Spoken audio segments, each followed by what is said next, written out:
Here we are again for the third webinar of the ASKFOOD webinar series Beyond the COVID-19 Challenges and New Opportunities for Sustainable and Innovative Food Systems. The webinar of today is titled A Cross-Disciplinary Perspective to Promote a Sustainable Food System, the Contribution of the Knowledge and Innovation Communities. And it is actually a great pleasure for us today to have three talks from the KICs, Food, Health, and Climate. Why this webinar? The webinar of today, just before the introduction, I would like to present and introduce also Germana Di Falco, that will co-moderate with me this webinar of today. She's a partner of the ASKFOOD project and will in particular moderate all the discussion at the end after the talks of today. The webinar of today has a main aim that is to try to see how food and non-food sector need to interact or interplay in order to promote innovation from a certain point of view, but also to face the challenges that the food sector, the food system is facing due to COVID-19. Obviously, the food system is a rather complex one and more enlarging its perspectives and frameworks to non-food sectors. That is absolutely, is rather important to try to start a communication, an interaction, and this was somehow the aim of this webinar of today. I just would like briefly to introduce the ASKFOOD project. This is the next event that will complete the series is here reported, but we will remind you also at the end. The ASKFOOD project, very briefly, is a permanent knowledge alliance between businesses and higher education in the food-related sector that is aimed to promote joint higher education and businesses, or food manufacturing and in general, but businesses innovation in the training and education, but also to promote the innovation of the food sector. This obviously by improving the academia, industry and the stakeholders interplay. For this multidimensional approach has been applied. Multi and transsectoral partnerships have been developed in order to have at the end a networking environment. Somehow all the activities aim to develop a new educational ecosystem to support innovation and sustainability of the food value chain and system. I just would like to remind that this is an Erasmus plus Knowledge Alliance, so the main aim is obviously focused to implement and innovate the training and educational methods and aspects in order to have and promote innovation in turn in the food sector. Actually, we have different target groups here reported.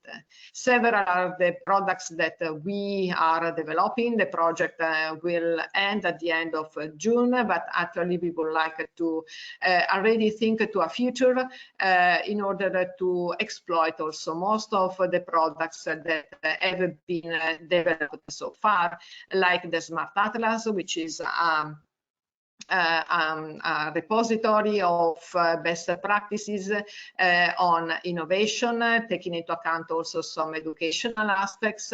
The forecast aggregator that studied the scenarios in the food sector, taking into account different areas and the disciplines according to the Tempests method. The interactive training app identifier, which is a virtual tool that offers some support to the career development of graduates and professionals in different systems, along with a series of new methods to promote entrepreneurial mindset and innovation also in the food sector.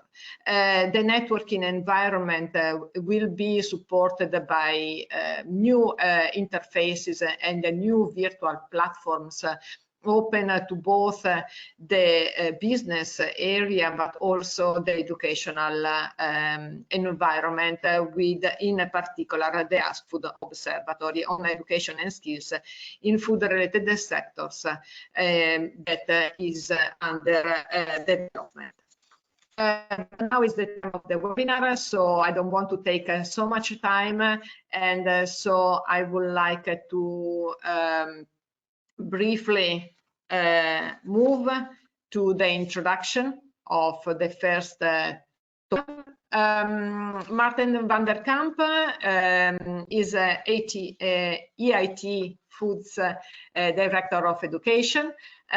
He is responsible for the creation implementation of innovative educational programs and developed at different levels. What is rather important for us is his expertise in social entrepreneurship and sustainability, and also in management. And he worked also as engineer and team leader. So in the food businesses, let's say, food manufacturing sector. So it's a great pleasure to have him here presenting part of the presentation. And then Luca Coccolin, that besides, I mean, he is a friend, but actually is a professor in food microbiology, coordinator of study programs in food science and technology at the University of Turin in Italy.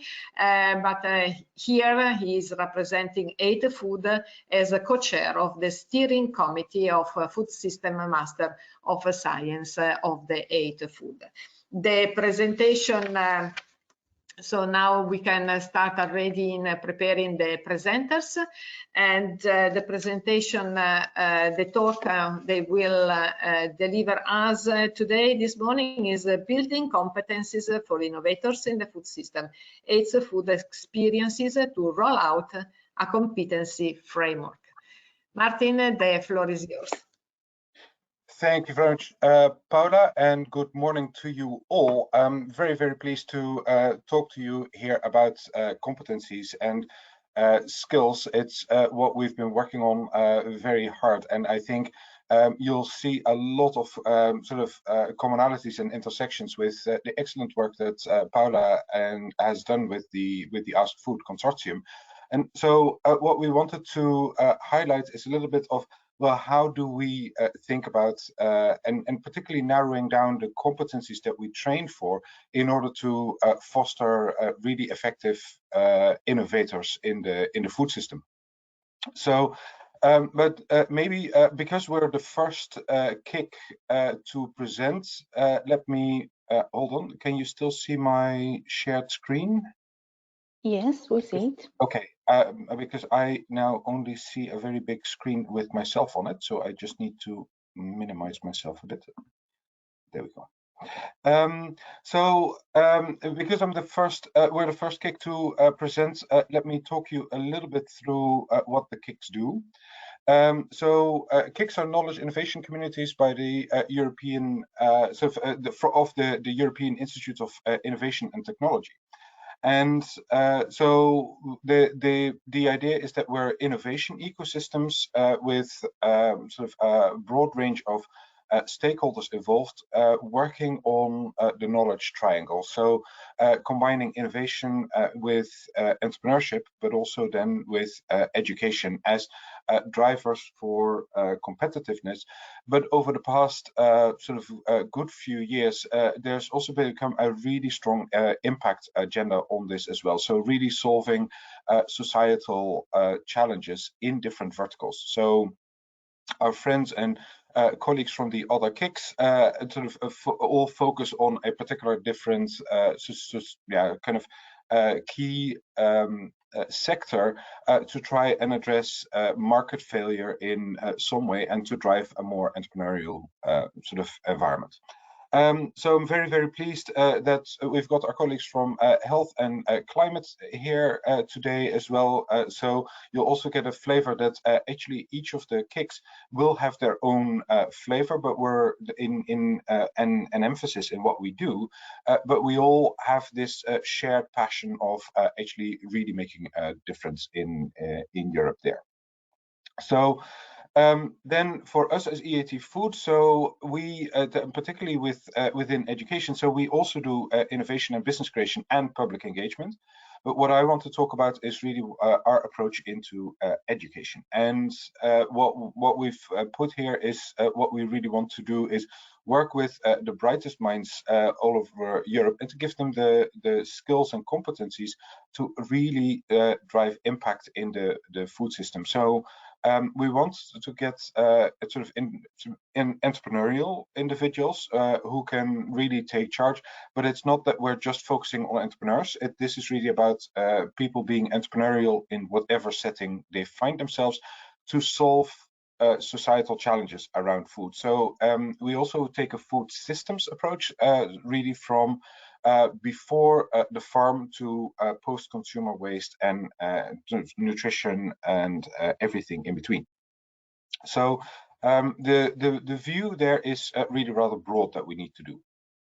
So our hallmarks then are, of course, we're underpinned by the Sustainable Development Goals and what we do, and then it's working with those learners to drive societal impact, support EU strategies. For us, of course, the Green Deal and the Farm to Fork strategy are absolutely essential documents, but also, for example, the Digital Education Action Plan as well, to make sure actually that we equip our learners really to respond to the objectives that are outlined there.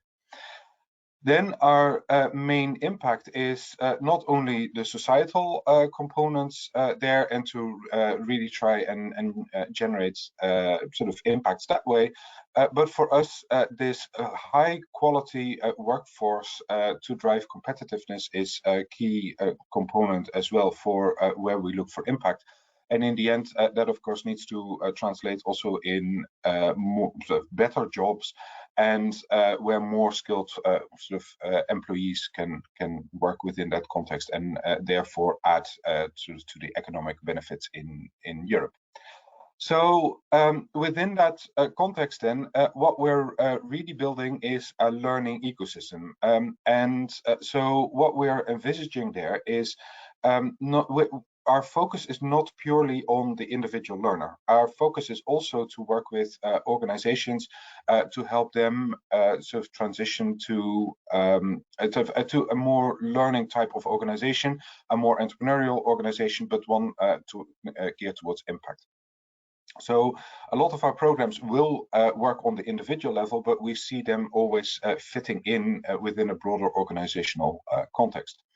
Now, we've got programs to support startups and scale-ups as well, but because of our agenda on public engagement, we also have a very robust offering on the level of citizens. And so we've got a portfolio of 24 MOOCs where we really are trying to capture the attention of a broader public to educate them about certain food system challenges as well.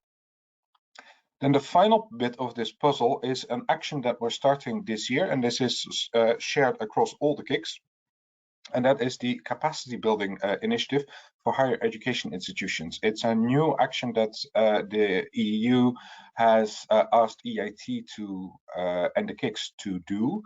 mobilizing the HE Innovate network in that context. And so this is something that we will be working on over the next 7 years to help HEIs to become more innovative as well. So in all of our programs, I think we've got a very clear value proposition there about experiential learning, real sort of challenges, but also that employability really working through this. And at the end, we really want the learners to have sort of a knowledge of how to drive impact, but also have access to the resources and the networks in order to do that if they want to take their idea further. So all of our programs are underpinned by that they need to be robust as an educational sort of offering. So really about the quality assurance in teaching and learning that we want to drive very sort of firmly. The courses that we offer need to be relevant to the careers of the learners that we're working with. And I think a key one here is that they are recognized across the entire food system, that people can understand of, this is an innovator who actually has particular skills. And so to help that last bit, we've been working on our competency framework and the associated bits and pieces of quality assurance that we've been sort of focusing on. So with our competency framework, we've said that, okay, there are 8 core competency areas where we want to focus. So my standard joke here is always that milking for farmhands 101 can be a really useful sort of course for the food system.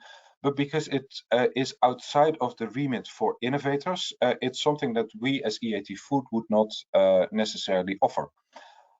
Rather, we want to focus on a number of sort of capabilities to and enhance those.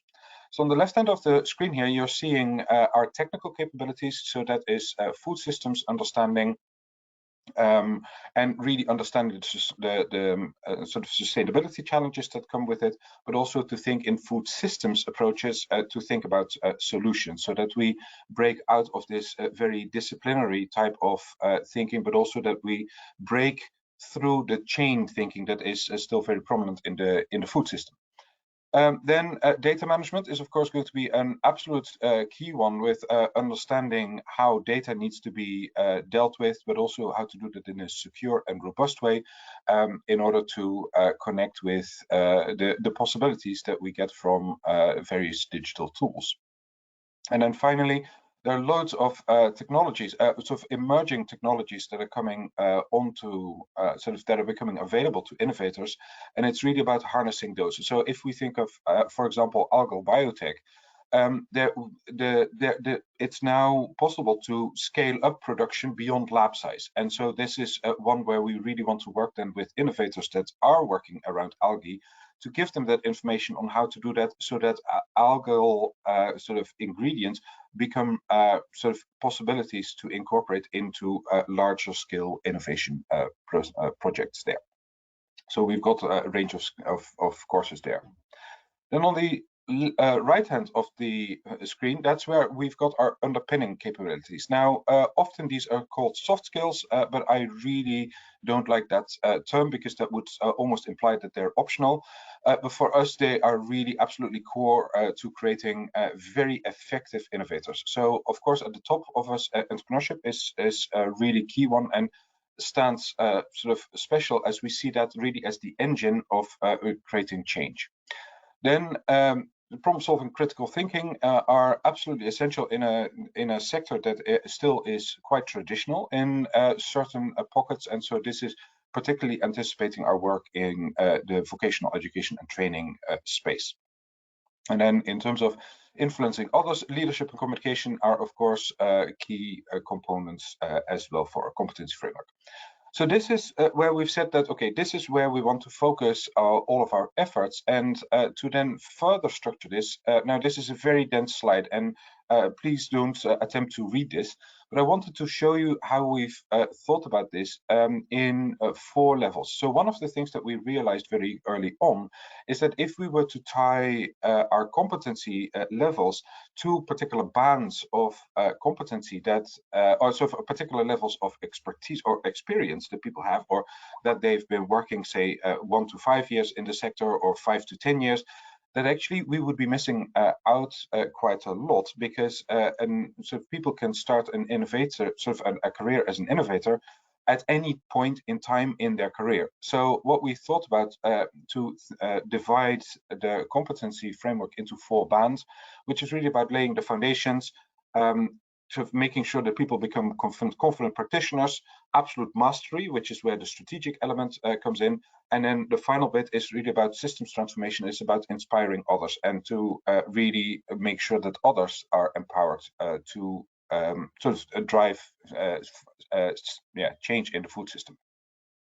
So for each of those, we've then in what happens in the grid, we've been then sort of scripting, well, what are the competencies, competency levels, what we want to see? How do we then articulate the level that people, individual learners, are at? And this then gives us the possibility to build a certification system sort of on the back of that. And so this is one where we are putting the last bits and pieces in place in order to launch this later on this year as a real tool for employers and employees to sort of work with a competence framework that then is shared across all elements of the food system, but also that is geographically sort of allows for geographic mobility, because this is we are positioning this as a completely European-wide system. So the key thing then is we dreamt this up. We know that this is going to work. We've done some work in the background on understanding the actual needs.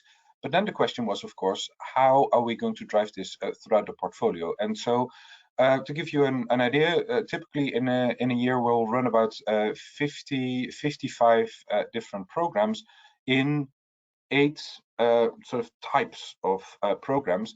And now, sort of over the last 2 years, we've been working very hard in getting each of the programs to align to this. I'm very pleased to say that from 2021 onwards, all of our programs are going to have this framework as the underpinning sort of framework in order to create really excellent sort of courses offerings. And to tell you a little bit more about that, I'm very pleased to introduce you now to Luca Kokolin. Luca, over to you. Thank you very much, Martin. So as Martin has said, my role today here is going to show you some of the success stories that we have practically collected during these 3 years of activity in EIT-Food. And the first one is actually going to be probably the flagship, one of the most important programs, at least to my view, that we are running at the EIT-Food level, that is the Masters of Food Science in Food System. This is a Master of Science where at the moment we have a consortium of 6 universities that are participating. We have been running now this program for 2 years, so we have 2 cohorts, and the next one is going to come next year. This is a little bit the fundamentals of the Masters, in a sense that, as Martin has already said, we are really focusing on the food system, and we are really trying to deliver the knowledge and the competencies through a systemic approach, to a systems thinking approach. Of course, as you probably know very well, in Food 2030, there was this concept of the food system that was introduced. So we thought that this could be the real core of our mastering food system. You can see here the topics and actually the paths through which our students can engage with. So we have practically different topics where students at the beginning of their application, they are selecting the ones that would like to take part of, and each path is actually developing throughout the universities that are part of this consortium. How this is happening? This is happening through a kind of rather complex but simplified system in which we are really, as a consortium, interacting and exchanging students in a very structured way with a structured mobility. As you can see here, you have in the four semesters of the masters, you have some overarching modules that are called we call them the yellow modules, that are the key added value modules, where students are getting together in a way that they can really build like a sentiment, a cohort sentiment, because you have to imagine that practically the students are recruited at local level, and then they are following the courses at local level. But during the yellow modules, they are finding each other, and they can interact, and they can talk, and they can construct things together. Then we have the 6 semesters, where you can see we have the first semester in the domestic track, so at the home university, and then the second and the third semester the student is exchanging university, and then at the end the student goes back to the home university, where is actually having a master thesis and is graduating. So in this way, the student in his path is going to follow, or is going to get in contact actually with 3 different universities, 3 different ecosystems, where really can have a possibility to get in contact with different teachers, different students, different environments, and so build a very strong competency, not only by the professional point of view, but also from the personal point of view. Here you have some just very brief information about the 2020 cohort to let you know how the master has reached a worldwide reach, in the sense that you can see last year practically we had about 130 applications, and at the end we had about 60 students that enrolled. You have here like a snapshot on how the paths are developing. So you start with the first semester at the home universities. This was the situation with the enrolled students in 2021, and then those students are actually right now in the process of starting to move to other universities. So the cohort of the 12 students from the University of Turin, you can see that it's going to be splitting and it's going to be distributing among different universities, and the same thing is happening also with the home students from the other universities. The other example that I would like to show to you in the last minutes that are left is actually a food solution program. Food Solution Program, this is a program that I managed last year, I coordinated last year, is a real challenge-based program, is a one-year program. Here we have a kind of mixture of academic and industrial partners, where the industrial partners are actually delivering challenges that the students in groups have to face and have to develop a solution. This is a program where I wanted to push forwards the idea of exploiting microbiomes. Microbiomes is a very, let's say, hot topic at the moment. They are everywhere, and so I thought that it could be like a good idea to have industrial partners thinking about challenges that they could give to the students that should be solved by the exploitation of the microbiomes. Those are just a few numbers. Among the 4 universities, we were able to recruit 36 students. The companies, we had 4 companies, actually 3 companies, sorry, developed 16 in challenges. Those challenges were submitted to the students selected the ones that they wanted to work on, and at the end we had 8 solutions developed. This overall project included also, or engaged, 7 industry mentors and 12 academic mentors that followed the students throughout the program. Those are just some snapshots on the final questionnaire of the students. So you see how the students found the challenging but also stimulating working in groups. The interaction with the mentors were very constructive, was frequent. I mean, you can see them, the word clouds. but most importantly, they also identified some strengths of the program, weaknesses. You can see there the strength of the program is actually the interaction between the industry and the academia. So building these complex ecosystems, or like educational ecosystems, where the students, they can also be challenged. They can enter into zones where they are not comfortable with. You can see also some weaknesses. Actually, you have some short luck, and also the COVID came out. And it's nice to see that the barriers to overcome was actually the solution. So they really had to push themselves in order to find a solution to the challenge. And of course, here you have some statements about the microbial push. Actually, it was very well rated. So this was the last slide. Thank you very much. And again, we are going to be here to answer the questions at the end of the presentations. Thank you. Thank you very much, Luca. Actually, it was really interesting, your presentation. Also, Martin, I would like to thank him. I know that he had to leave us for other duties, but anyway, Luca with us until the end. And I just remind all the participants that are interested to do questions to write them in the dedicated question box of the GoToWebinar, web conferencing tool. Now we can move to the next talk. It's a great pleasure for me to introduce Salvatore Martire, that here is representing the 8th Climate KIC.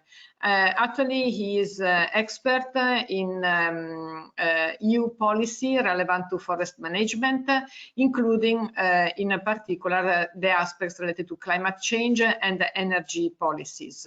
He is also an experienced researcher on decision support tools, policy design, and sustainability assessment in relation to bio-based value chain and forestry.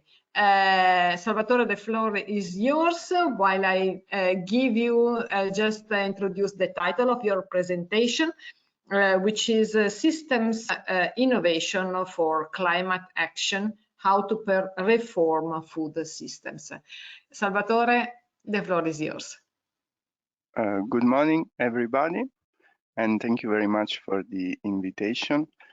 I apologize already for my title. I will not tell you how to reform food system, but I will try to showcase you how we are trying to do it. As we all know, we are far from having reformed food system.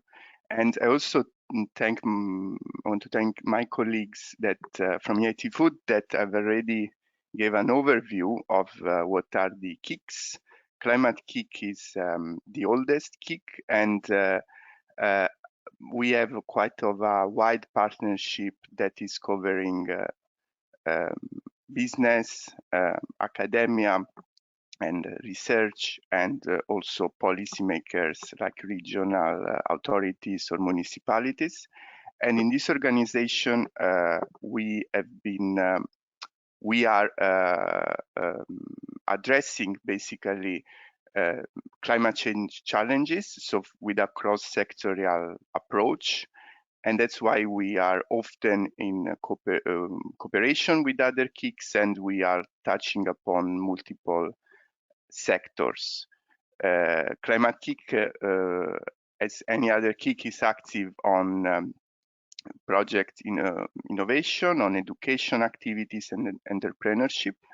I have been working especially in the innovation area, so developing and co-creating with partners innovation projects, and more recently I am in the deep demonstration team, and I will tell you in the second part of my presentation what is this deep demonstration and this new approach we are experimenting to innovation, while in the first part I will try to touch upon the key activities around food when it comes to innovation projects, and to give you an idea on why and how we work in this domain. KIC is very much interested in reforming the food system because of its impact on climate change and sustainability. And so this is a very important system to work on from our perspective. And just simple looking at our innovation portfolio of last year, we have a section dedicated to the food system, looking at, for example, phosphorus in industrial processes, set sustainable indicators, and also finding, I would say, solutions, specific solutions and applications of innovation, mostly technological. Looking also at other sections of our portfolio, we find again food, for example, in our projects. This is only an example from Italy on using IoT technology in land use, looking especially at water scarcity. And then we've also a set of projects that are looking less at technology, but rather at sorry, this is one more project on producing bioplastic from food waste. And so again, looking at industrial value chain. But then, as I was anticipating, we are working not only with technology, like these projects have been showing, but also with partners to develop innovation ecosystems. And for us, innovation ecosystems and developing and trying and helping to develop innovation ecosystems basically mean to creating an enabling environment for this more single point and technological focused innovation to be scaled. And this is one example of one innovation ecosystems that we are supporting across the Mediterranean that is focusing on wine and vine value chains. And the objective here is to implement participatory approaches in the vine and vine value chain, and with the ultimate goal to develop national hubs which are connecting companies in this area, researcher, citizen, and with the final aim to support the sector to adapt to climate change. And on the map is representing the part, basically the countries where partners are coming from in our project, and also it's a vulnerability map for the wine industry in the Mediterranean. And also very important in not only in this domain is the cooperation across KICs, and this is more looking at strategic topics. Here there is also just one example connecting to relevant for perhaps for food systems, that is the cross-KIC cooperation on water scarcity, that is seeing climate KIC, YETI manufacturing, raw materials and food. And here the idea is to develop an understanding from an innovation standpoint around how to tackle water scarcity, what are the solutions, who are the experts, and how we can overcome this challenge, especially in Southern Europe. What we have been learning so far in 10 years of climate KIC is that we cannot work on climate change, especially only looking at technology solution. And especially for climate change, it's very important to have decision makers engaged. And often policy and regulation is a major bottleneck to unlock climate change action, along with many other levels of change. So we have been trying more and more to look at multiple levels of change and connecting across multiple sectors. But you have seen that many of the projects I'm presenting you are still quite technology led. And we have been starting to reflect on this, to reflect on the fact that we don't have much time to tackle the climate crisis, and we cannot really tackle climate crisis in Europe, not even from a world perspective, if we don't change the way in which we are deploying innovation and acting on climate change. And looking also at the IPCC report of a couple of years ago, we tried to challenge a bit our model of innovation and trying to understand what were the main learnings from the work done so far. And this is the reason why we launched a new program called Deep Demonstrations next to our innovation projects, I would say in strong synergy with those, with the idea to showcase a fully fledged transformation of system, of location.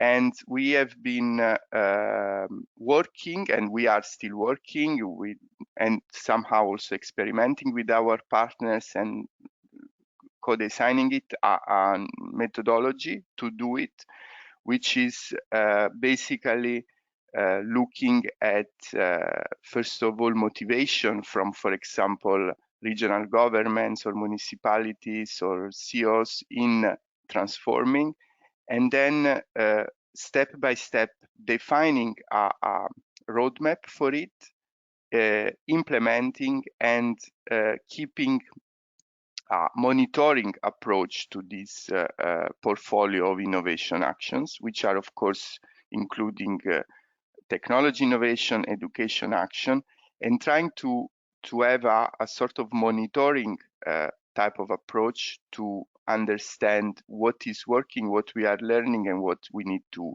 change in these innovations that we are deploying to transform a specific system.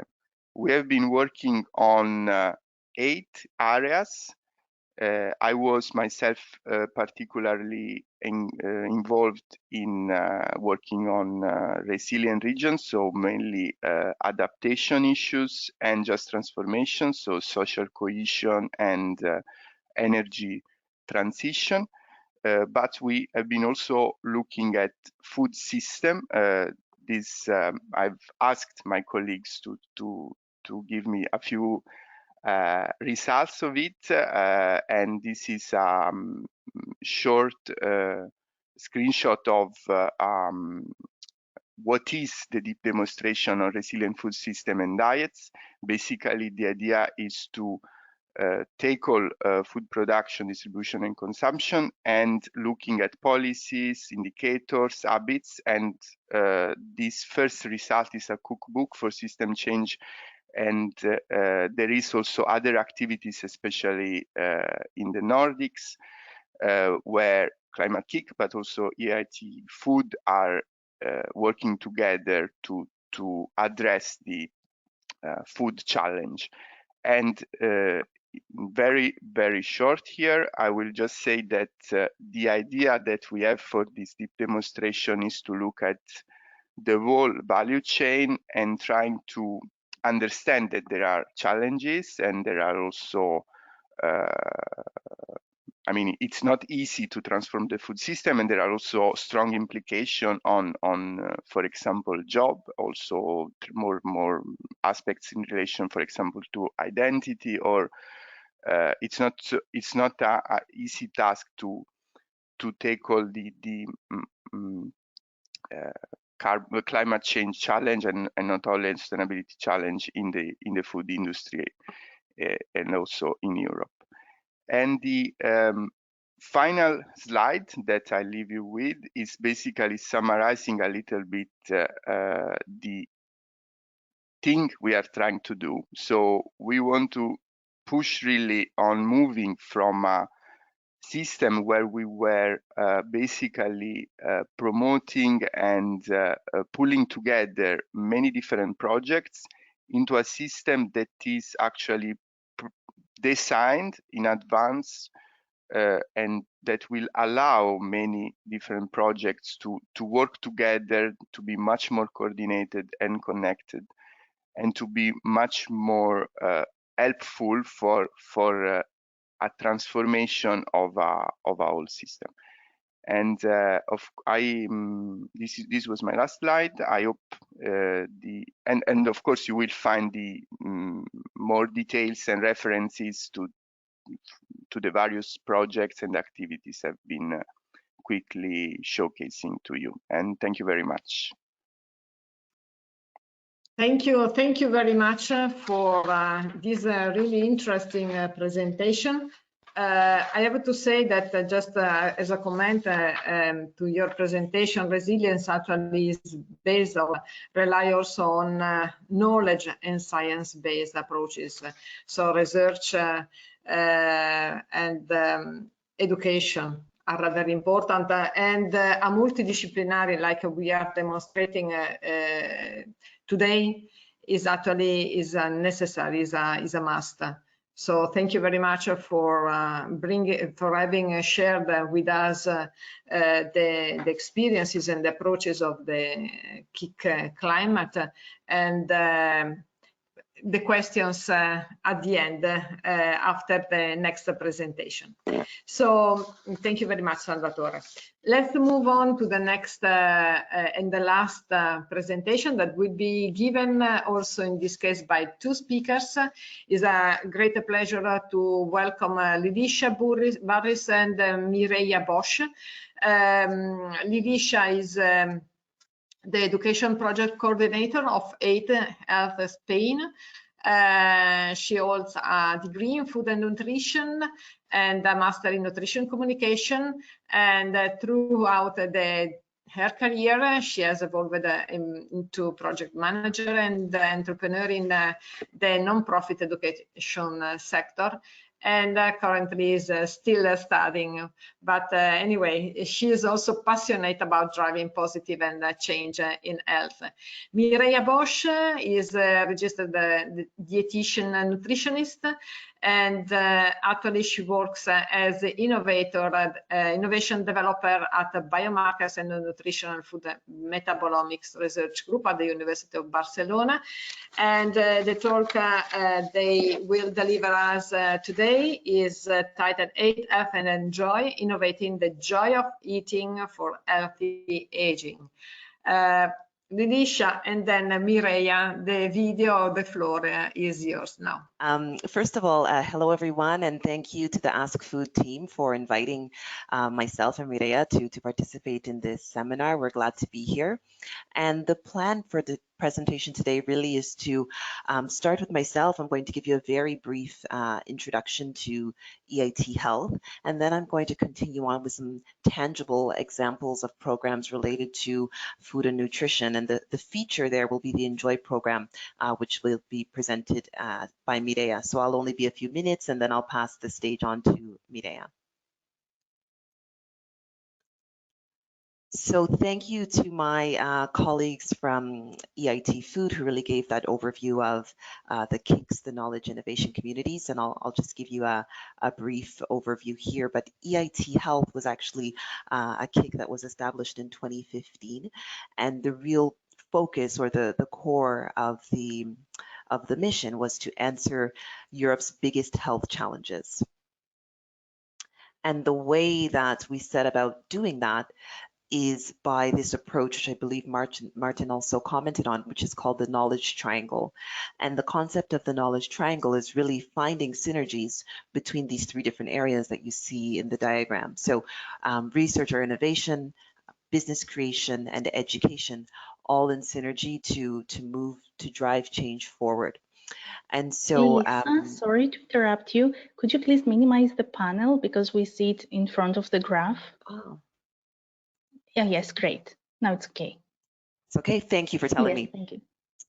So really here, when we think about the innovation part of the triangle, it's looking at scalable innovation at a systemic level, transforming at a systemic level the healthcare system. With business creation, it's really, we think about startups and supporting them through their different stages. And with education, we're looking at learners of all types, so whether it be professionals, students, citizens, or patients, and then how we can find the connections between these three elements. I'm actually located in Spain, so I work with EIT Health Spain and the Regional Innovation Hub here, but we actually have 6 of these hubs across Europe. So you'll see them here on the map. We've got Scandinavia, Ireland, Belgium and Netherlands, Germany and France. In addition, we also have InnoStars. So those are that spans across Hungary, Italy, Poland and Portugal, headquartered in Budapest. The pink pins here highlight the regional innovation scheme area. So that's actually 13 regions across Central, Eastern, and Southern Europe, such as Bulgaria, Croatia, Cyprus, and more. But what the idea here with the image is just to show how far the reach is of the EIT Health ecosystem, which is really important and brings value to all of the work and initiatives that we do. So the idea now, as I said, is I'm going to give you some tangible examples of how EIT health programs are related to food and nutrition. It's not a comprehensive list, but just to give you a few ideas. And what you'll notice is that I'll draw examples from the different elements of that knowledge triangle that I showed you before. So Validity is a program from EIT Health Innovation, so the innovation point of our knowledge triangle. And this is a program that is focused on the validation of an innovative dietary intake tool for healthcare implementation. So I'll tell you a little bit about it. So it was led by the Regional Innovation Hub in Belgium, Netherlands.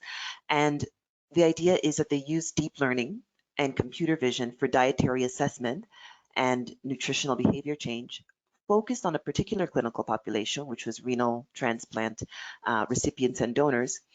The tool that they used is called LogMeal. And LogMeal basically, as you can see in the picture, identifies food and nutrients from a photo. So then, for example, a smartphone photo, and with a very high level of accuracy. In the nutrition field, we know that accurate dietary intake assessment is a real challenge. So you can definitely see the value in having such a tool that is easy to use, but also highly accurate. Interestingly about this program is that they did go on to have a spin-off. So based out of the University of Barcelona, a spin-off came out of this program and it's called AI Gecko Technologies. And one of the services, or one of the elements that they've developed in this spin-off, is LogMeal Kiosk. So if you can imagine, it's a concept where in a self-serve dining setting, you would take your foods on your tray, and it would be scanned at a kiosk. And what the information that would come from that scan would be, for example, the foods that are there, kind of a nutrition summary, but even prices and payment information. So it's all contactless, which we all value a lot more in this time of a pandemic. But if we think even a step further about how such technology can also feed back to the food service provider, and as far as stocks and supplies, and potentially the impact for management of food waste and minimizing of food waste and ordering and so on, there are quite a few possibilities here. So that's a really exciting example of one of our food and nutrition programs from the innovation pillar.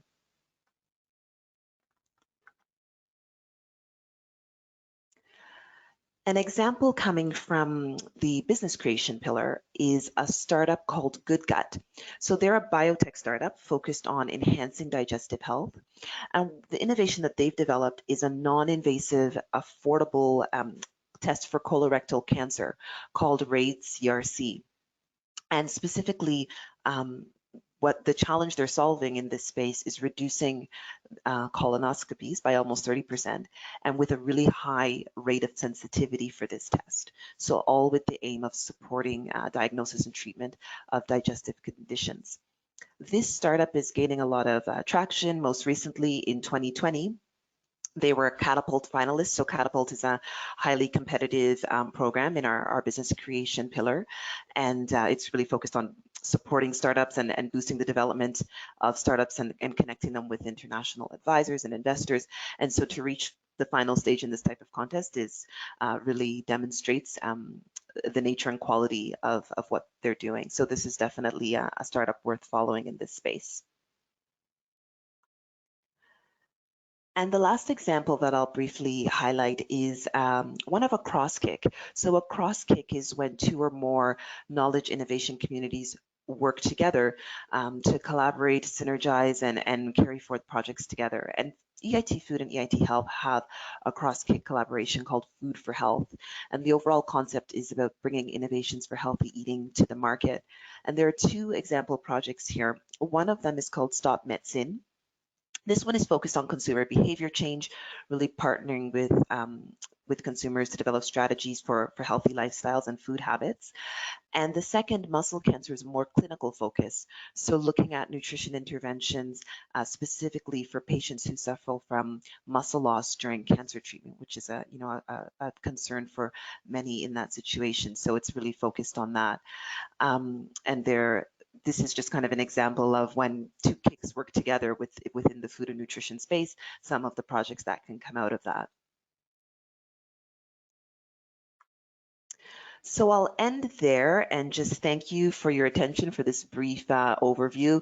Like I said, not at all exhaustive, but just to give you a few examples. And I'll pass the stage over to Mireia. We're really lucky to have her here to go into detail about the INJOY program. And so I know that for all of us who have food and nutrition central to our work, we'll find the INJOY story to be interesting and inspiring. Thank you very much. Thank you so much, Delisha. Okay, so good morning to everyone. Thank you so much to the ASKFOOD organizations, first of all, for inviting us to this seminar.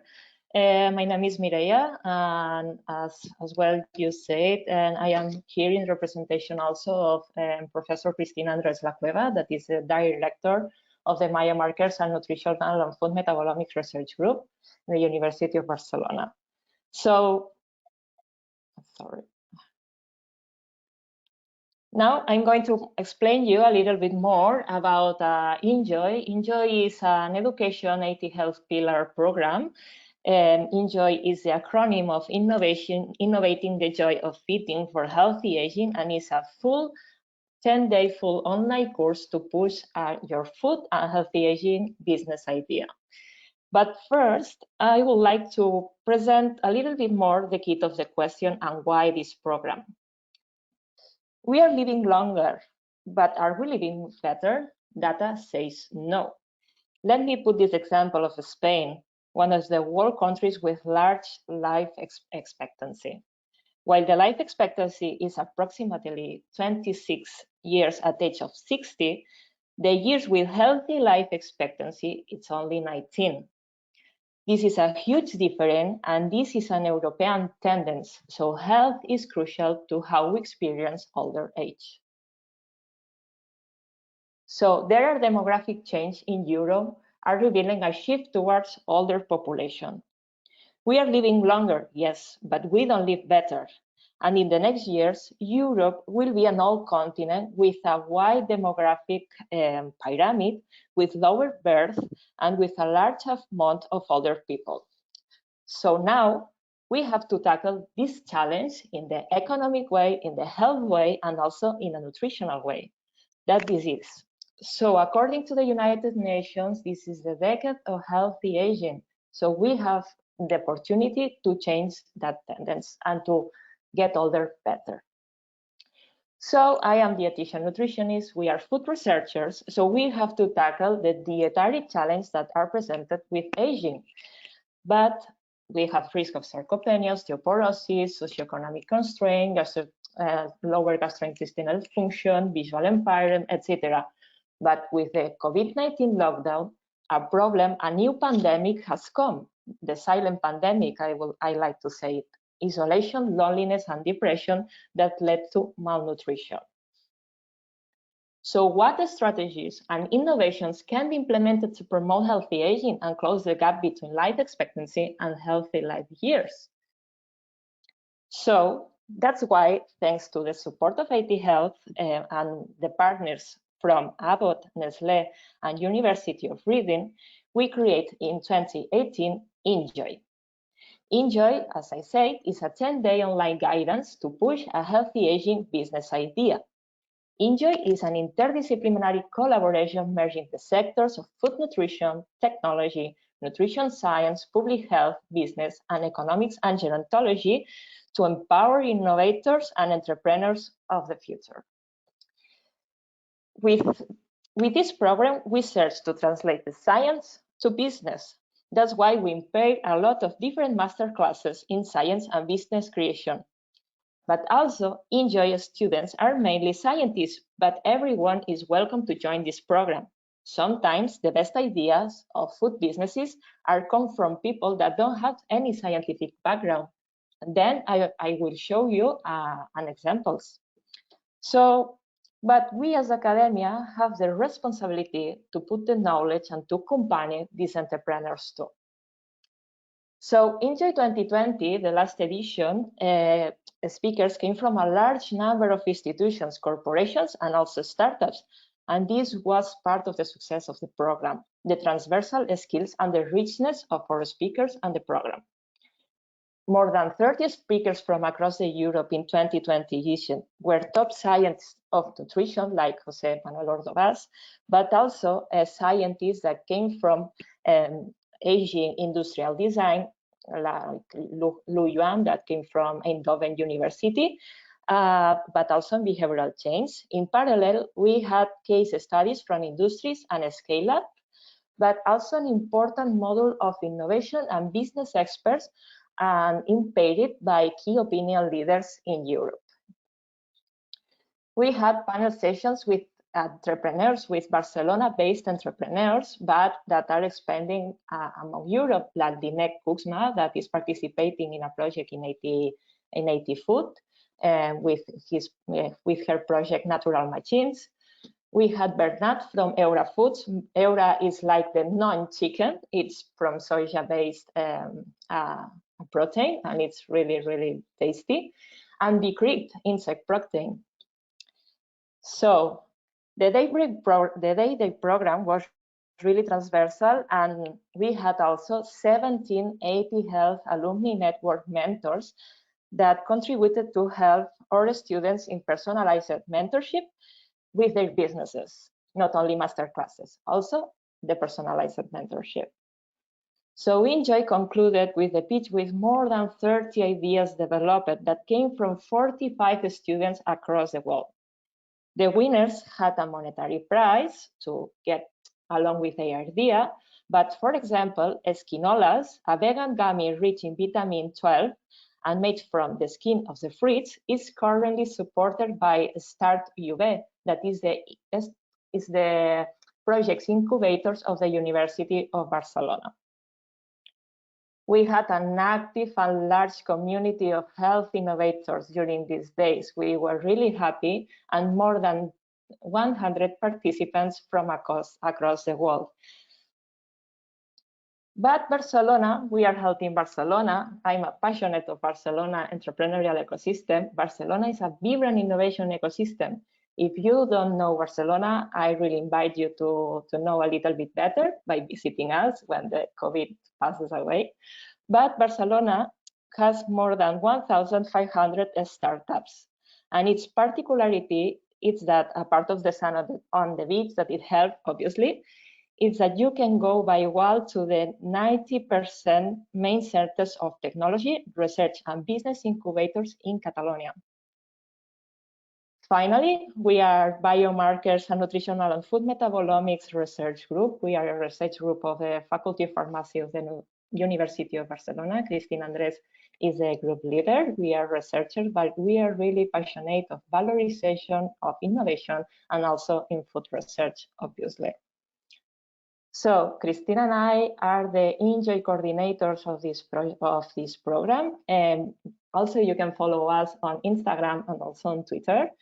And I will like to finish this presentation by invite everyone to join us INJOY.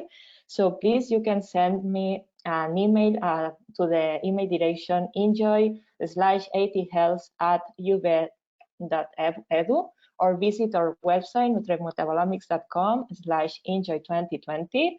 We are still to open the new edition of INJOY 2021. This will be the 4th edition, and everyone is welcome to join us. So thank you so much. Thank you very much, Lilisha and Mireia. And now I would like, we are perfectly on time. So thank you. Really, thank you very much, all the speakers, for having respected your time that was given them. Germana is here, and I invite all the speakers to join us for the discussion. Now I leave the floor also to Germana, that will also leave. I have some questions, but I leave the moderation now to Germana Di Falco. Thank you very much to all. So, hi to everybody. A lot of food for thought. So just to keep the focus on food, and we already collected some questions from the audience. So the first one is to Salvatore Martire, is related to the kind of innovation that could fit in countries with tropical regions, where animal and plant production is extremely important. So the idea is, the question is if there is some investment on skills, some solution that can be planned, put in place in order to avoid significant losses in production. Then we have another question for Lilisha. What are the main reasons why consumers lose confidence in food products or in food product chains? And even in this case, from the perspective of the ASKFOOD product, which are the investment on skills that the triple helix or the quintuple helix that was mentioned can push forward in order to regain trust from consumers. So these are the first two questions. So tropical climates, innovation in order to avoid production loss for Salvatore, and for Lilisha, how investment on skills and which kind of knowledge and innovation communities related solution can help the recovery of trust from consumers. Yes. Okay, Salvatore, we cannot see you, so thank you very much. And also, if Mireia, thank you very much. We are all here now. Thank you. Thank you. Sorry, can you, because I understood the question is around how to minimize production losses. Yes, production losses due to climate changes in tropical countries. Where, all right, so I must say this is a question for food experts, which I'm not. Nevertheless, we have a quite interesting experience in including also tropical countries, that is working with smallholders. It's called Winners. I can send you a link on it, and we are also trying to scale it now in Europe. And in this program or project, I send it only to the organizers. I will send to I don't know if I can send to everybody. Okay. We will share to all. Okay, and in this case, it's called Winners. It's a program where we try to basically work on risk services, and in connection with basically the final aim of this program is to try to induce good practices in also smallholders through, for example, insurance schemes or other other ways of incentivizing good agricultural practice that were actually looking at making crops more resilient and in turn basically secure better the food value chain. And so the idea was to basically saying, let's work on, for example, insurance schemes, on financial aspects, because in terms of technological solution, I think we have a lot. I've shown you this example of working with IoT and blockchain system in the field to optimize basically the use of resources. And then there is probably many solutions in terms of protection on extreme weather events, but all these solutions and better agricultural practices are costing money, and the access to this in Europe, perhaps there is the common agricultural policy which is helping a lot. In the other countries there is not this tool, and so we are working a lot on finding financial leverage to allow investment in this so to tackle this challenge. Then on technological solution, I think I'm not the best to answer. Thank you very much. I think that we will share also the link to the project you mentioned, and it will be very inspirational. So to Lisha, the question, what about consumer trust, and how even innovative jobs and skills, it's very great also the example that we had from you about cross-8 initiatives. So how can we push forward this matchmaking, this cross about the different profiles, maybe to have professionals within the industry or in the academic context that can support consumer trust? Thank you. It's a wonderful question. And I always look at this topic through the lens of my nutrition communication expertise, because what I see is that there are many voices in the food and nutrition space.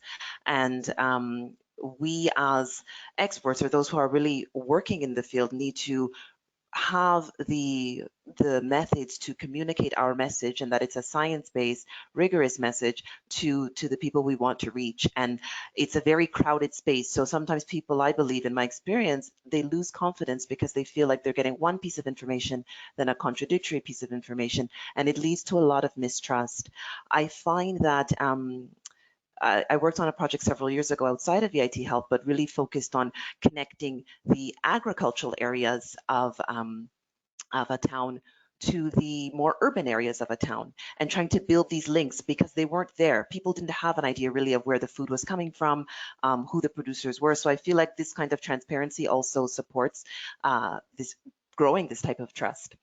When we think about skills, you know, Mireia talked about some of them in the INJOY program that they develop, and what I see there as well is that in addition to innovation and developing a solution to an unmet need, there is also this element of once you've done that, how do you communicate about this solution and to whom?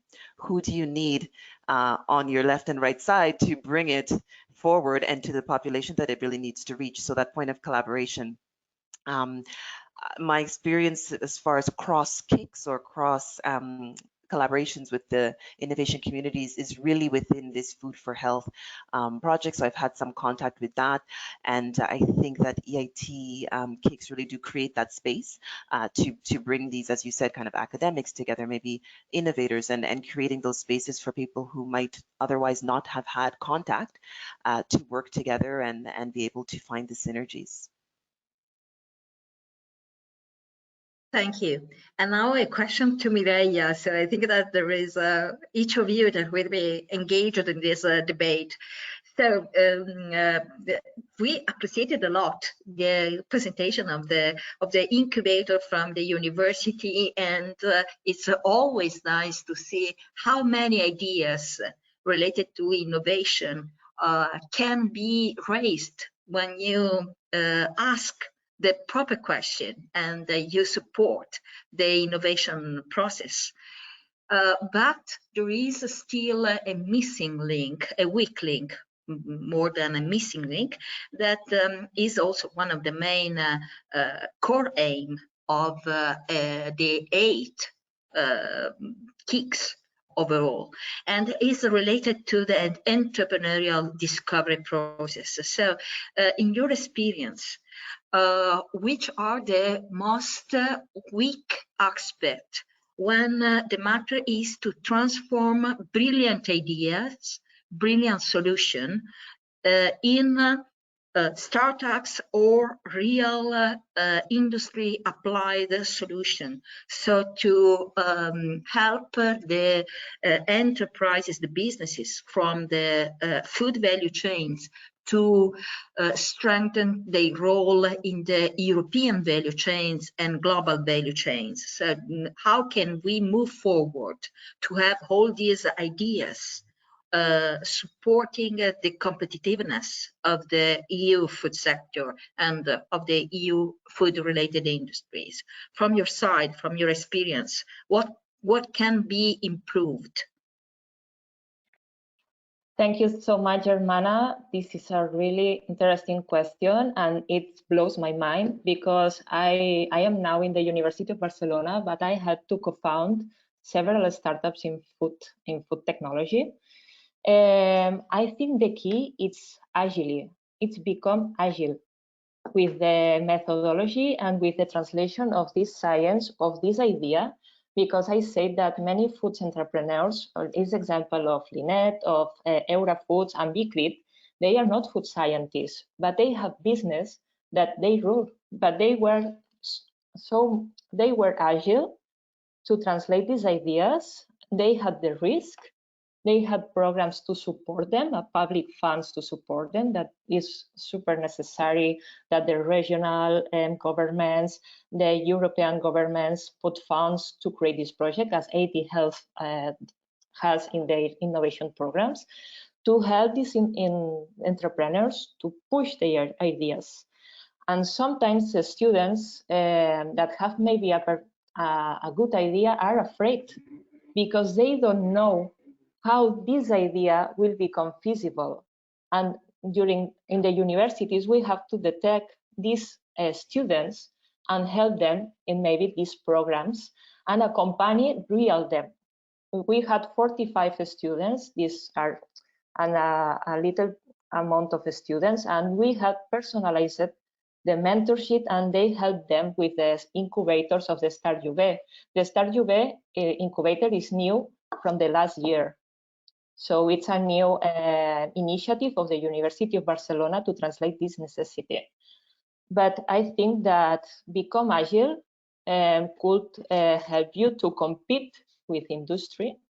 For example, Eurafoods, that is a non-chica, has facturated this past year, 2020, 8 million euros. And this is a little company of 30 workers in Barcelona. So I think agility and detect this and detect and accompany these entrepreneurial minds in the university and have a specific program to help them, and then the public funds also. I don't know if the question is clear, is well solved. Yeah, it is, and I was coming to you, so please go.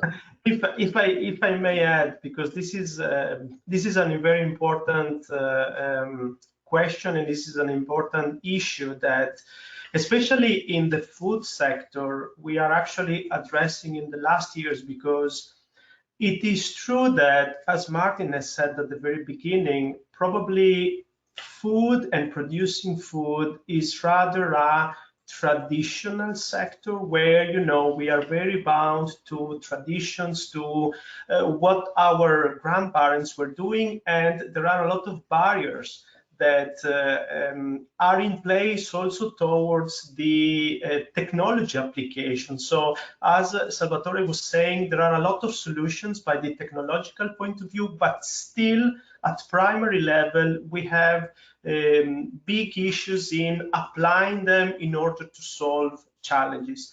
However, if you think about the entrepreneurial mindset, what I like specifically of EIT Food, but I'm sure that is also present in the other KICs, is the fact that we can say that we are actually cultivating talents, in a sense that we enroll students at the master level in a way that we can really create specific figures that are going to be the entrepreneurs of the future. Like, for instance, in our case, we have programs for master students. We have specific activities in the masters that will help them to get let's say, knowledgeable about entrepreneurial principles, how to do, to develop solutions. We have summer schools, we have emerging technology business case activities, and at the end of it, they also can jump into another program that is called the Global Food Venture, where students are actually getting in contact with different ecosystems and entrepreneurial ecosystems. When we were allowed to travel, our students spent some time in Silicon Valley, for instance. They went in Israel, they went in Munich, they were in contact with the entrepreneurs and with the professors on the entrepreneurship on the local ecosystem, in a way that they could get some help in developing their idea for a company. Food solutions. I'm happy to say that one of the groups that worked in a previous year's food solutions actually now started their company. They were challenged with reuse of bananas that were not sold at the supermarket level, because bananas together with bread is one of the staple food that is most thrown away. So they came up with an idea of reusing the bananas to produce this kind of, they call it banana blows. I think that they are like a kind of substitutors for cereals in the morning. So you see that, again, we are trying to build an ecosystem where personalities can really grow and can get in contact with this kind of business development ideas or business development approaches, in order then to really take advantage of what they have learned and what it is available at the research level.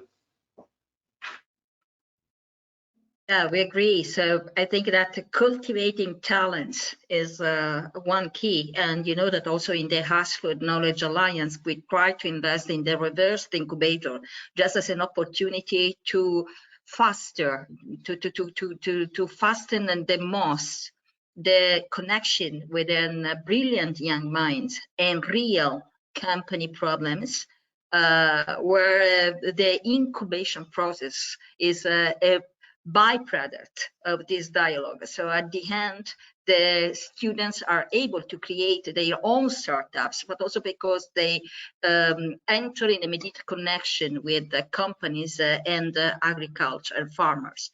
So we have another question for Salvatore. And I think that it links with the one we have. Climate requires a multidisciplinary knowledge to face the main global challenges.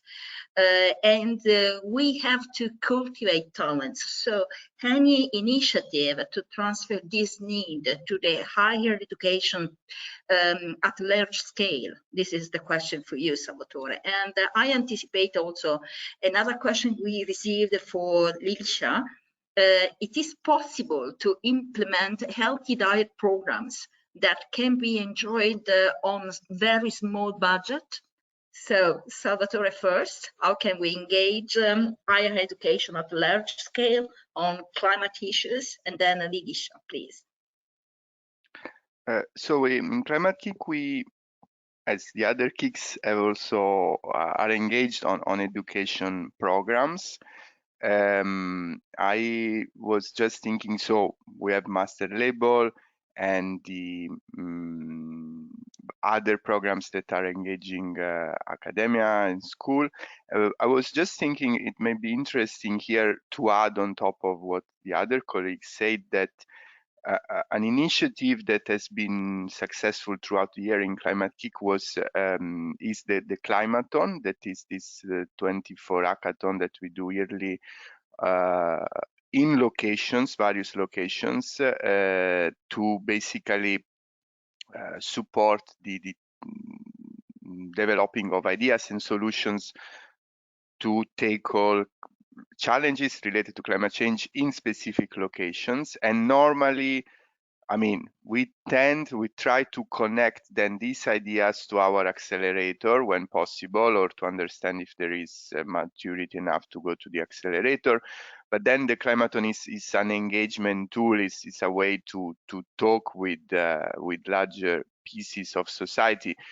I think to some extent the climate movement has been, I think now like kind of maybe we should also rethink the Climathon itself because of the climate movement into a more location-specific type of tool. In fact, the latest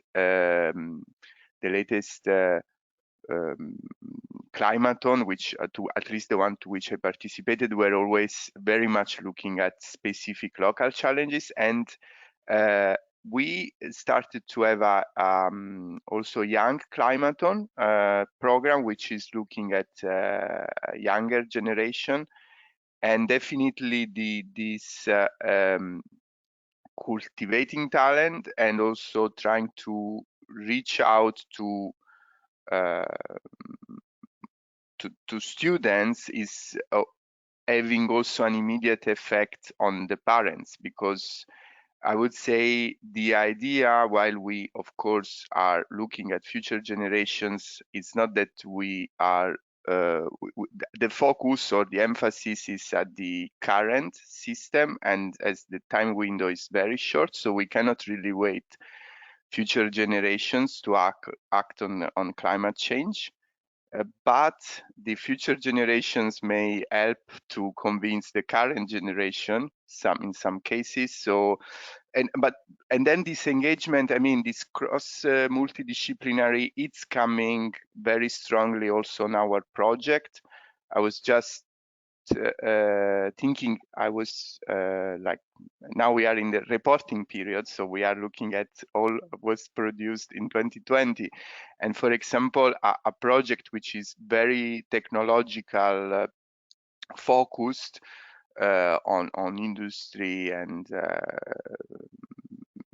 business models was actually then having some activities involving schools. So I mean, the programs, my last sentence, even if we have specific education programs, the tendency is to integrate education elements into more technological projects and vice versa, because that's the best way to have this cross-sectorial, multidisciplinary approach. Lilisha, your question, small budgets can afford to sustain effective programs for a better diet, healthy diet? Thank you for this question. It's an excellent question, and I was reflecting on it as I was kind of thinking about my answer. And I think that when I started in nutrition about 15 years ago, had I been asked this question, it probably would have been a one-sentence answer, and I would have said, well, of course, you can do that. You focus on a plant-based diet, you focus on home-prepared foods, and you avoid pre-packaged and processed foods.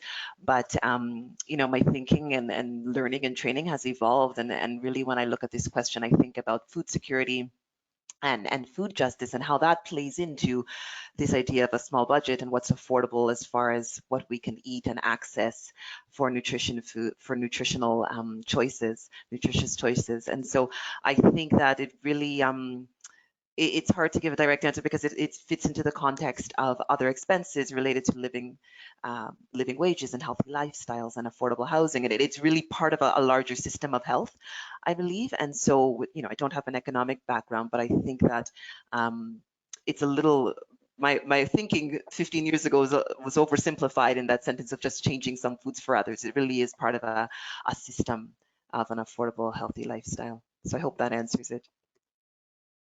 Yes, it does. Thank you very much. So we have tried 3 questions now for everybody, to addressing everybody of you. And the first one is, make innovation happen. This is the core slogan for 8. But we have a lot of knowledge clusters, knowledge communities spread all around Europe and all around the world.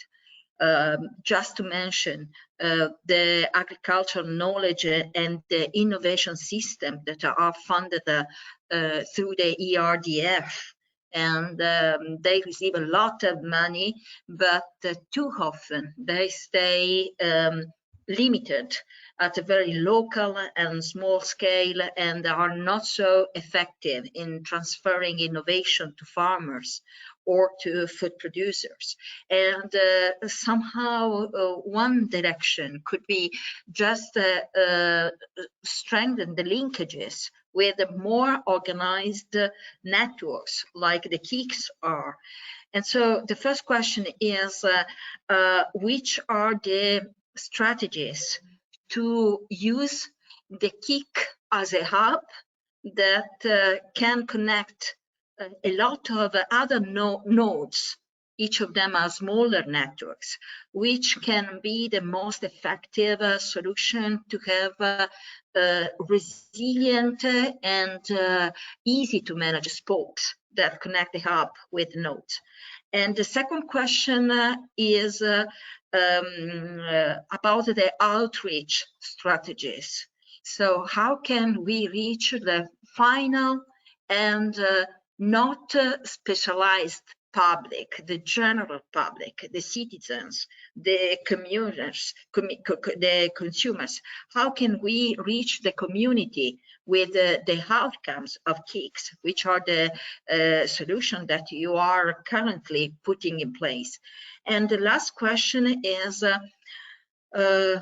COVID dramatically changed the scenario, and we know that it's here to last. So we are struggling to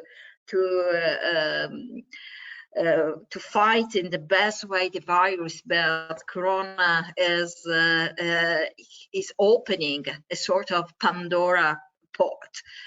So which are some practical action to support the COVID pandemics that you are currently organizing and that can serve all the ecosystems? So the first question is how KIC are managing their role to become network hub for a network of networks. The second question is outreach is always a critical issue when we come to public policies where a lot of public money is invested. How can we get the most from this money, having the outcomes reaching the general public? And the third question is COVID and COVID response. From your perspective, how can we leverage on the coronavirus crisis to reimagine maybe the system? So I think that who can start? Probably I can kick off, but let me ask you, how much time do we have? A couple of hours to answer all those questions? Because I think we have the last 20 minutes. Actually, we agree with you. We can plan another webinar. Exactly, because those are really very let's say extend topics and extend discussions. I'm just going to give you a little bit of the perspective of the IT food, and actually also my perspective being collaborating and being acting in the IT food. What I see, to answer your first question, as a hurdle to overcome is first of all, the fragmentation that we have at European level, in a sense that the CAP was mentioned by Salvatore before. We really need to have a kind of monitoring activity, trying to put in a system of funds for every single actor of the food system in a way that everybody knows what it is available. Recently, it is rather recent, the fact that the change of terminology going from food value chains to food system has been introduced. So the first time was after the expo in Milan, and then we have the policy of food 2030, where the food actually was considered as a system, taking into consideration everything. And so we need to take into consideration what it is available by the point of view of resources that can be used. You're asking if the KICs can become hubs.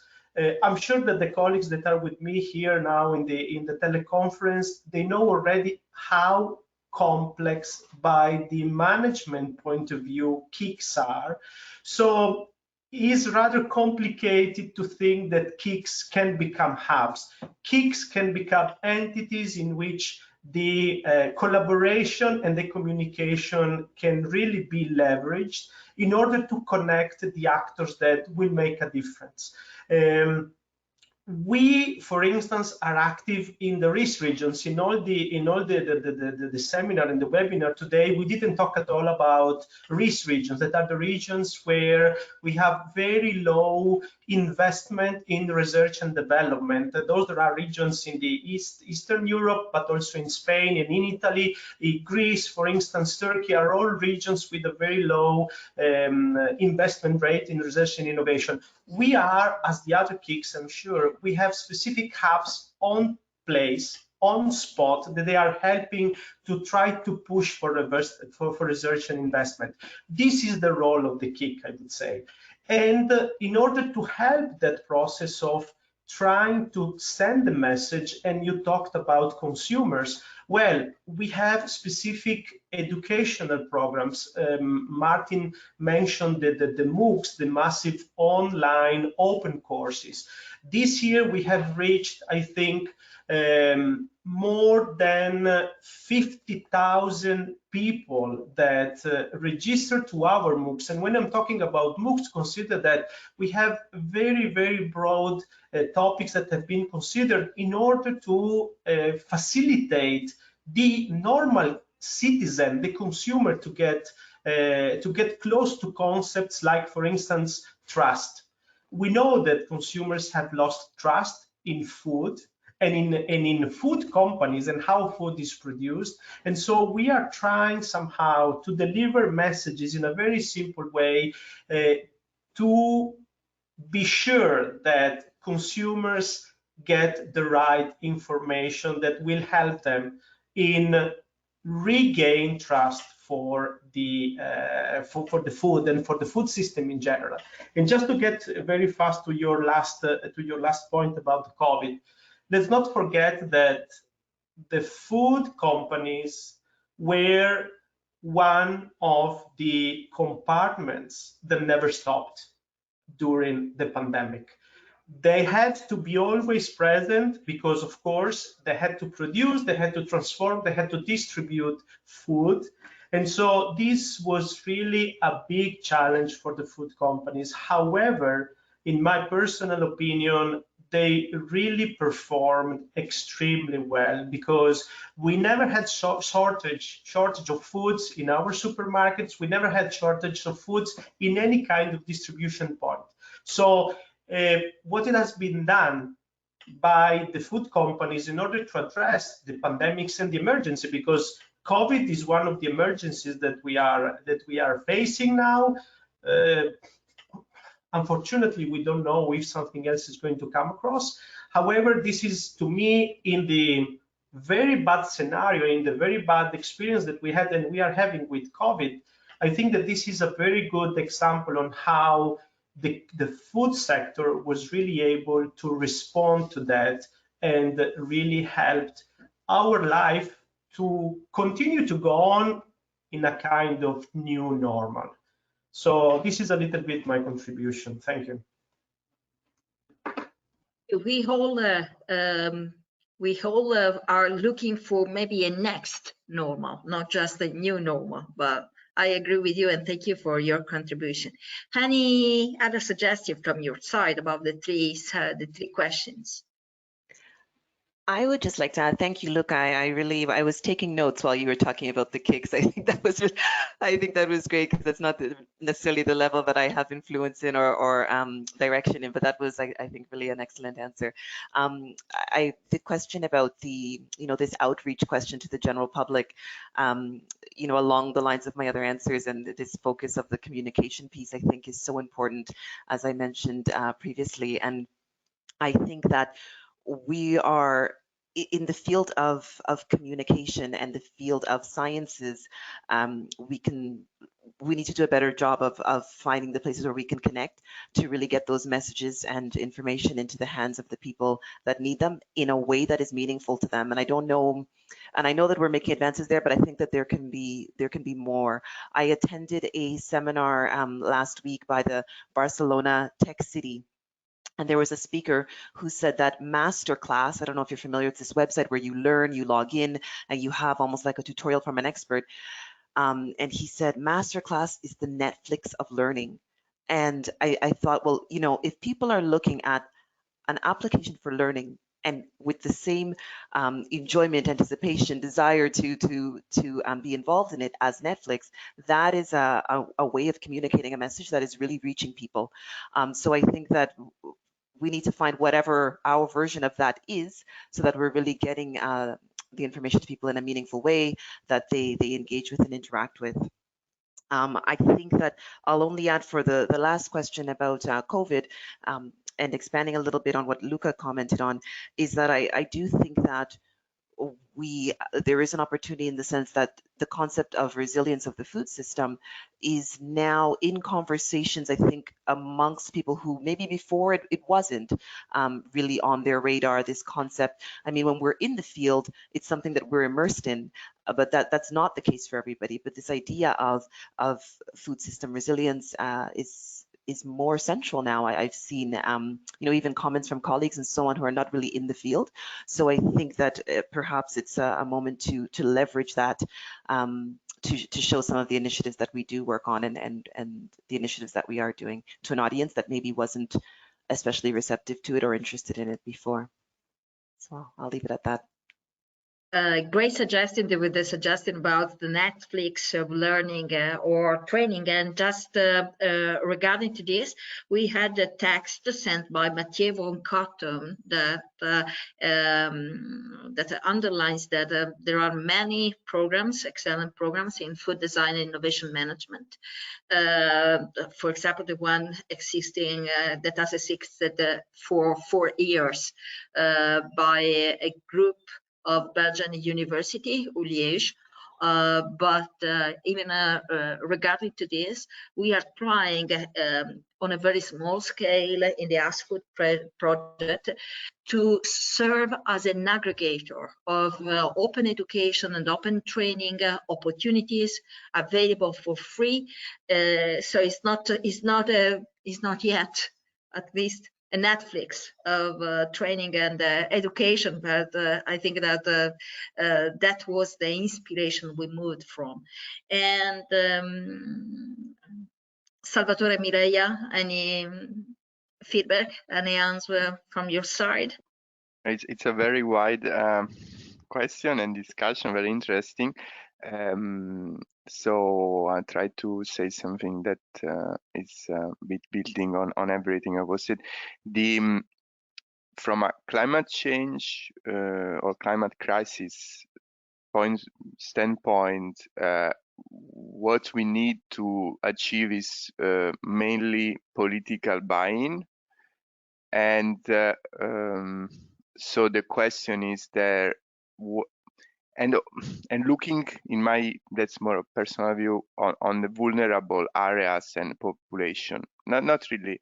I mean, we are also working a lot on more and more on social justice and citizen engagement. Of course, when you have issues in daily living, I don't think you are really willing to spend time in assemblies to talk about innovation. And that's I think that type of engagement can happen only if there is a real impact of that engagement. And to have the real impact of that engagement, we need that political buy-in. That, of course, is not simply putting a label on a ministry, but is to actually do something in a bit of a different way. European Union is also going through this mission-led innovation. Climate KIC, we are experimenting this deep demonstration approach. So the question is, who is willing to transform its urban landscape? Is there any city in Italy that is, for example, where there is a lot of cars everywhere, that is really willing to say, okay, we close our city to cars, no? And then we don't know how to do it, so then we can work together with innovators and so on. So it's a bit like, okay, where is this buy-in on showcasing this deep transformation? And I think the lesson learned from COVID is that when the crisis comes, then we are willing to finally do something and to look at things in a bit of a different way. And it's like, okay, we are saying that the next or even the current one is the climate crisis. Maybe we can have a slightly different visualization of it, because we are not fully in a catastrophic situation yet, so we are taking it a bit more easier. But then it's like, okay, this is how a crisis look like, and it can get only worse if we don't take action right now. And on the hub part, connecting with this, on a more material point of view, I have the feeling that the mandate that we are having from our funder is to be more and more connected as KICs. So I think there will be more and more integration and connection and synergy, and that's good. And then so I want to reverse the hub question and asking to do what. We can do as many hubs as we want, but to do exactly what? Because I want to showcase that transformation is possible. If we need a hub to do that, then I think we will try to do anything to get that hub. But I really would like to revert it on what we need to do to go where we want to go, something like that. Thank you. Thank you, Salvatore. From my personal perspective, I mean, the Agency for Territorial Cohesion in Italy, and when you are discussing and thinking about political binding, it's almost incredible from an external viewer how much is still to be done in order to have result from different programs, from different projects, even only considering EU programs and the EU projects, talk together and comparing results, combining results. So when you were talking about cities who are concretely putting in place their climate challenge and avoid cars. In Italy, we have one of the biggest example of urban jungle, Prato, and one of the better example in Europe of No Car City, Parma, just to mention. And both of these projects are funded by the EU funds under the urban agenda. But when we come to discuss about climate challenges or food, we have the Milan Food Pact, for example. But these are several dots that still miss an up that invest on connecting the dots to make the picture visible to the general public, and also to support showcasing as a preliminary necessary step for reusing. So not to reinvent the wheel each time. And I think that this is a common effort that we have. So Mireia, to you, and because time is passing by. Yeah, just a sentence. As an innovator, we have a challenge on the table, the elephant in the night table, that how we will fit 9.7 billion people in 2015. This pandemic, it's only the beginning of a crisis in the next years.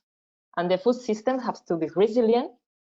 And also we have to be with the farmers, because they are the food producers. And in Spain, and the farmers are little companies, are mainly individuals. How we will help them to innovate? So, because they will be the food producers, and now the technological centers in Catalonia, they are starting to dislocate from Barcelona, because it's not only Barcelona, because we had a problem of the moving of population to the big cities, and then the rural areas are starting to get old and despopulate, and we have to be resilient as a country, as a region, and it's not only Barcelona, it's also the rest of Catalonia.